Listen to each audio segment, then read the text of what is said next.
அதனால் லாப்லாஸ் கொள்கையை எதிர்த்தேன். முதல் இந்திய சுதந்திர போரில் அச்சமின்றி 1857ஆம் ஆண்டு எனது படைகளை சிறந்த போருக்கான முன்மாதிரியாக அழைத்துச் சென்றேன்.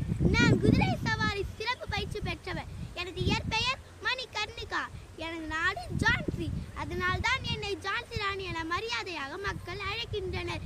எடுத்த சபதத்தை முடித்தே தீருவேன் என வேலு நாச்சியாரும் வீரமாய் ஜான்சி ராணியும் ஆங்கிலேயர்களுக்கு எதிராக போராடி உயிர் நீத்த தில்லையாடி வள்ளியம்மையும் சுதந்திர வேள்விக்காக தீக்குளித்த குயிலியும் மற்றும் எண்ணற்ற வீரர் வீராங்கனைகளில் எண்ணிகரில்லா எழுச்சியில் பிறந்த சுதந்திரம் நம் சுதந்திரம். இன்றும் இந்திய மண்ணின் தியாகியாக வாழ்கிறேன். நன்றி. ஜெய்